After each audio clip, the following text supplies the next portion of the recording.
Jumpa lagi, masih bersama dengan Ibu, masih di Indonesia Asik. Di video ini, Ibu masih membahas materi mengenai buku fiksi dan non-fiksi. Sekadar mengingatkan kembali ya, bahwa pengertian dari buku fiksi atau teks cerita fiksi adalah suatu karya sastra yang berisi cerita rekaan yang didasari imajinasi si pengarangnya. Namun bukan sekadar fantasi semata, karena pengarang juga melakukan penghayatan dan perenungan secara intens yang dilakukan dengan penuh kesadaran dan tanggung jawab. Dengan kata lain, pengarangnya pun terkadang melakukan telah pustaka atau observasi terlebih dahulu. Lanjut saja pada struktur fiksi.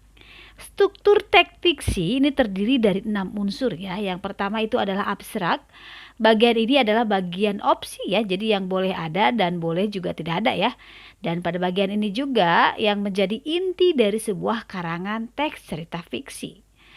Lalu yang kedua adalah orientasi. Bagian ini berisi tentang pengenalan tokoh yang terlibat dalam cerita.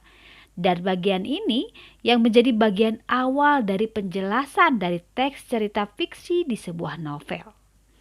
Lalu pada yang ketiga ini adalah komplikasi. Pada bagian ini dimulai suatu permasalahan ya, atau munculnya masalah pada teks cerita fiksi dan menjadi daya tarik tersendiri bagi pembaca pada sebuah novel misalnya.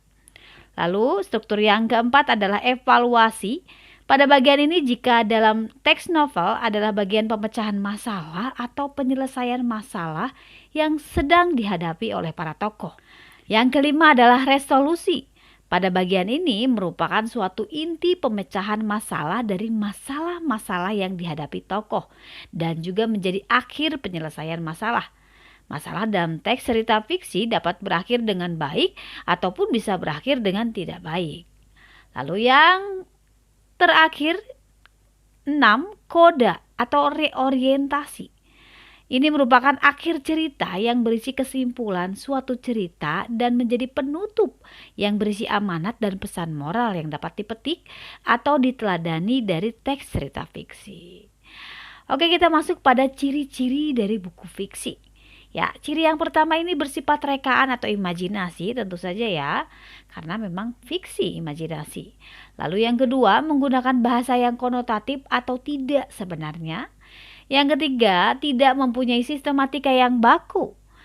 Yang keempat, memiliki pesan moral atau amanat yang disampaikan kepada pembaca. Dan yang terakhir, ketika dibaca ceritanya membuat pembaca menjadi merasakan apa yang sedang diceritakan.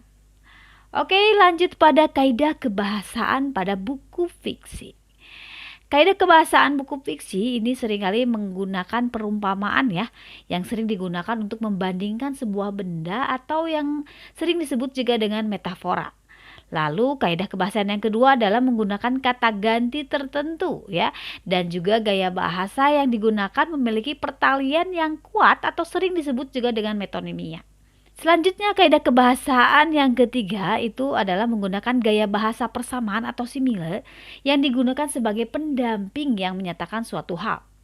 Oke, setelah kita mengenal mengenai buku fiksi atau teks cerita fiksi, selanjutnya Ibu akan menjelaskan mengenai buku non-fiksi.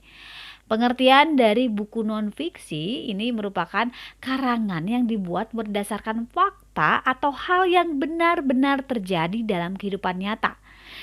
Dan data atau informasi yang diperoleh itu berdasarkan kajian dan observasi ataupun penelitian.